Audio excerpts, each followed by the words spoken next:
fortune to become reacquainted with Pastor Mike because we've gone to Bible college together and kind of paths took separate ways. And I knew him out in the Northwest, but we were looking for somebody to fill those shoes of Christian education. And Mike was available, and we connected, and I'm glad we did. Over the years, it's been a treat to have Mike and Wanda here. And you know, you talk about Pastor Mike, you always have to talk about Pastor Mike and Wanda. It's not just Pastor Mike, it's the organizing genius, the pusher in the background that keeps things going.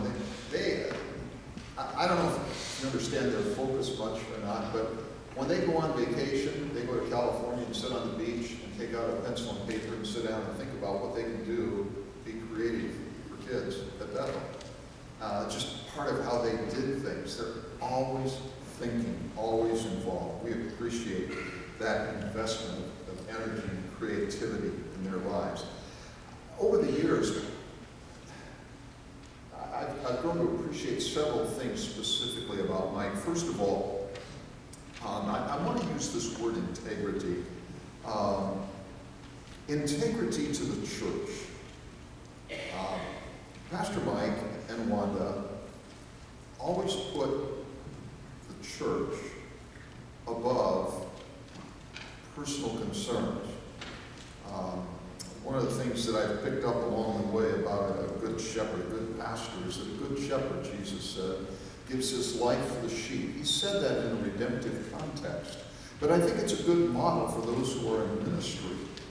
The people who are in ministry are expendable for the sake of the church of Jesus Christ. And Mike always operated out of that frame of reference. And even going back into previous ministries when he had situations that were less than desirable, he protected the church as long as he was there.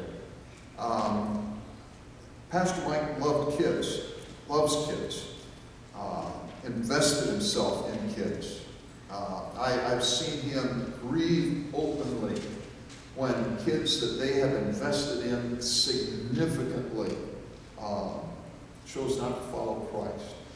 That wounded them deeply. It just says something about their heart. And I know his passion has been that kids serve Christ now. Don't wait until you've grown up to serve Christ. Serve Christ now. You can make a difference in the kingdom now, today.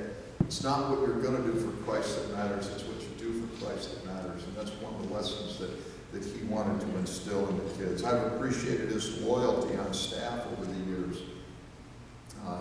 As we faced a lot of ups and downs in ministry, Mike has been faithful and loyal, and I really appreciate that. Jesus said that it is required of stewards that they be found faithful. And Pastor Mike and Wanda have been that. They have been faithful. And I appreciate that faithfulness over these many, many years.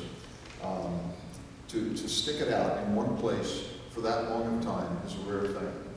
And I really appreciate that. So, Mike and Wanda, thank you for serving with us here for so many years.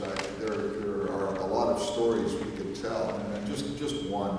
This was back when Grant and Cheryl were here. We went on kind of an overnight retreat to a bed and breakfast down at Shipshawana. And we sat up after dinner in this, they had a little living area there with the fireplace, and told stories.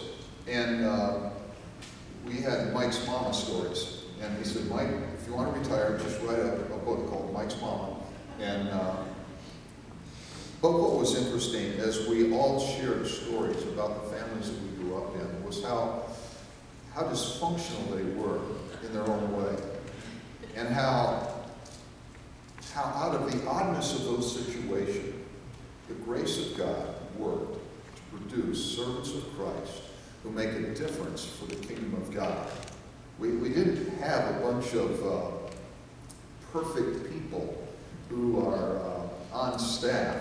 We had a bunch of flawed people from scary backgrounds that God took and shaped and used for his purposes and glory. And I appreciate that over the years. It's been a fun run. And trust that as you move on to retirement, you've got many more things to do at Disneyland, where he's always wanted to serve on staff.